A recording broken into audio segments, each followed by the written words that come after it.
नमस्कार, मी गौरी सूर्यवंशी. एस मराठीमध्ये आपलं स्वागत. वळूया आजच्या बातमीकडे. दुहेरी हत्याकांडाने शिर्डी हादरली असून 2 साई संस्थांच्या कर्मचाऱ्यांवर तसेच शिर्डीतील तरुणावर ड्युटीला येताना प्राणघातक हल्ला झाल्याची खळबळजनक घटना घडली आहे.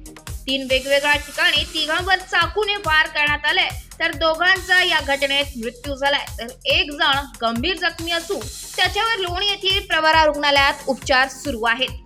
दोघे साई संस्थान कर्मचारी पहाटे ड्युटीला येताना ही घटना घडली आहे.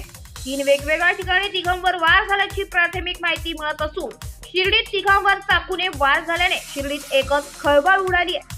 सुभाष साहेबराव घोडे साई संस्थान कर्मचारी. घटना घडली कोरडोबा नगर चौक.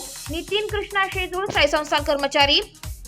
साकूर शिवतर कृष्णा देहरकर राहणार श्री कृष्णानगर यांच्यावर लोणीतील प्रवरा रुग्णालयात उपचार सुरू आहे. शिर्डीत कायदा सुव्यवस्थेचे धिंडावडे निघाले असल्याचं चित्र बघायला मिळत असून ग्रामस्थांनी घटनेची माहिती दिल्यावर पोलीस कर्मचाऱ्यांनी अपघात सांगून त्या घटनेकडे दुर्लक्ष केलंय. यामुळेच पुढील घटना वाढल्या असल्याचं ग्रामस्थांचं म्हणणं असून शिर्डी पोलिसांवर कारवाई करावी अशी मागणी नातेवाईक आणि ग्रामस्थांनी केली आहे. अत्यंत दुर्दैवी घटना ही सकाळी 4 वाजता पहाटे अशा प्रकारे चाकूनी वार करण्यात आले. खरं तर अशी घटना पहिली कधी घडलेली नाही. ही अचानक झालेली एक निर्घुण हत्या आणि कृत्य आपल्या परिसरामध्ये घडलं आणि 4च्या सुमारास झाल्यामुळे फार लोक जागे नव्हते. हा निरोप येता येता 6-7 वाजले, तर 2 बॉड्या वेगळ्या वेगळ्या स्पॉटवर सापडल्यात. एक आता आमच्या प्रवरा मेडिकलला उपचार घेतोय, तो धोक्यातून बाहेर यावा कदाचित ही अपेक्षा अजून मला माहिती नाही, डॉक्टरांशी मी बोललो नाही. पण हे जे 2 लोक CCTVवर दिसतात त्या पद्धतीने हे कृत्य झालेलं आहे.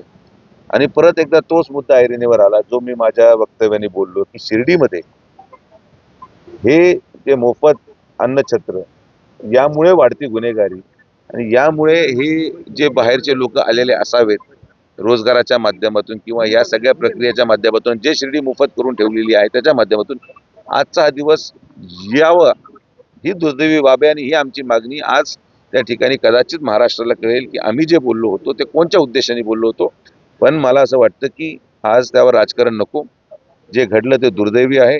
दोन्हीही मुलं हे आम्ही शोधू राहिलो आणि हे कुठल्याही प्लांट मर्डर नाही, रॅन्डम नशामध्ये धूत असलेले हे व्हाईटनरचा जो नशा करतात त्याच्यामध्ये धूत असलेले हे मुलं असावे.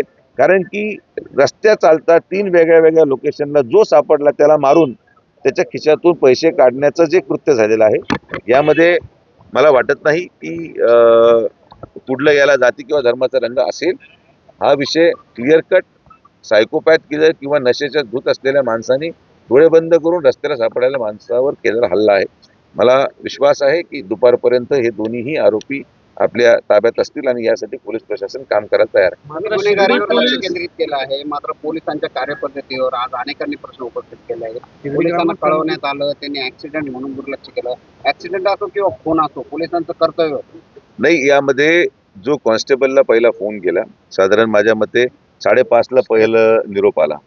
5:30ला पहिला निरोप आल्यानंतर कॉन्स्टेबल त्या ठिकाणी जाऊन त्यांनी बॉडी इथं पोच केली आणि ऍक्सिडेंट म्हणून जो रिपोर्ट केलं त्याला सस्पेंड करायला मी SP-ना लावलेला आहे. त्याच्यावर ताबडतोब कारवाई करून तो सस्पेंड केला जाईल. कारण की ज्याला ऍक्सिडेंट आणि मर्डरमध्ये फरक कळत नाही त्याचा पोलीस स्टेशनवर राहायचा अधिकार नाही. पहिला मुद्दा.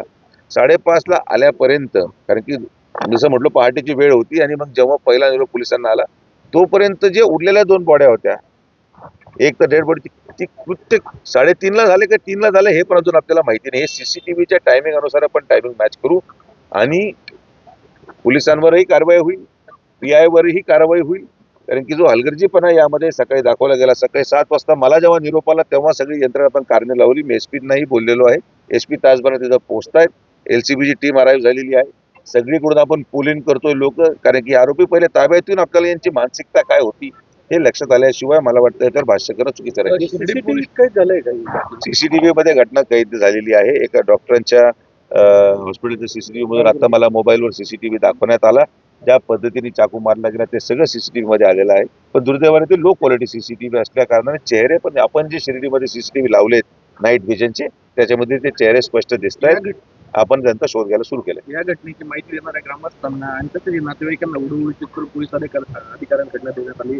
यावर पोलीस PI वर कारवाई होणार का? पोलीस PI वर कारवाई होणार, कॉन्स्टेबल सस्पेंड होणार, पण आज तपास यंत्रणेला आपण सहकार्य करू.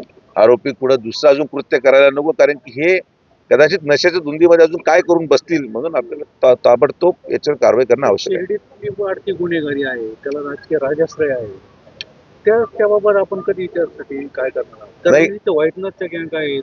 रात्री 12 नंतरची शिर्डी म्हणजे कधी मुंबईपेक्षा भयानक शिर्डी असते. नाही, आपण आता एवढे दिवस या सगळ्या गोष्टी मागं किंबहुना प्रयत्न केला, पण आता आपण ऍक्शन मोडवर जाऊन अजून अधिक कठोर कारवाई करू, ज्याने की या पद्धती, पण याला सगळ्यांची जोड लागेल. याला प्रसादालयाचं पहिलं हे सगळं बंद झालं पाहिजे. तुम्ही आताही सकाळी पहा, नाश्ता पाकिटला जी गर्दी झालेली आहे, जी गर्दी होते सकाळी नाश्ता पाकिटासाठी, कुठले लोक आहेत, हे कोण आहेत, आणि म्हणून आता हा प्रश्न संस्थांना करावा लागेल. आम्ही ते करून घेणार. फक्त एकटं मी किंवा एकटं पोलीस प्रशासनाने काम करून होणार नाही. लोकांना इथं येण्याचं आणि बाहेरचे लोक इथं येऊन गुन्हेगारी करायचं कारण काय, याच्या मागं पण खोलवर आपण गेलं पाहिजे. पण जसं मी म्हटलो, आज ती राजकारणाची वेळ नाही. आम्हाला विनंती आहे सगळ्या आमच्या पत्रकार बांधवांना की आम्हाला आमचं काम आज आपण करू द्यावं. आरोपी निश्चित झाल्यावर आपल्याला परत आम्ही संपर्क करू. साहेबांची शिर्डी ही आंतरराष्ट्रीय देवस्थान आहे. या ठिकाणी ग्रुप जे आहे ते गुन्हेगारी कडे वाटत दिसत आहे आणि पोलीस प्रशासन ते कमकुवत असल्याचं वाटतंय. यामध्ये दुर्दैवाने ही गोष्ट पण आपण समजून घ्यावी की एक पोलीस स्टेशनवर प्रोटोकॉलचाही लोड आहे. हे आंतरराष्ट्रीय पर्यटन स्थळ असल्यामुळे इथं रोज कोणी ना कोणीतरी मंत्री, माननीय कोणी न्यायाधीश असतील किंवा अनेक VIP लोक येत असल्यामुळे एकच पोलीस स्टेशन, त्याच्यावर क्राईम आणि प्रोटोकॉल. म्हणून आम्ही गेल्या 3 वर्षापासून हा विषय मांडला होता की प्रोटोकॉल संदर्भात सेपरेट पोलीस स्टेशन आणि सेपरेट कॉन्स्टेबल गाड्या देण्यात याव्या. पण आता ती मागणी 1 आठवड्यात आम्ही माननीय मुख्यमंत्री आणि गृहमंत्र्यांकडे मांडून मंजूर करून घेऊ. हे अनेक वर्षाची मागणी होती, पण आता ती आज पूर्ण होईल. आता आम्ही लवकर ताबडतोब त्या मागे लागणार आहोत. Bureau report, S Marathi news, Shirdi. अशाच नवीन ताज्या घडामोडी जाणून घेण्यासाठी आमच्या एस मराठी न्यूज चॅनलला लाईक करा, शेअर करा, सबस्क्राईब करा आणि बेल आयकॉनला क्लिक करायला विसरू नका.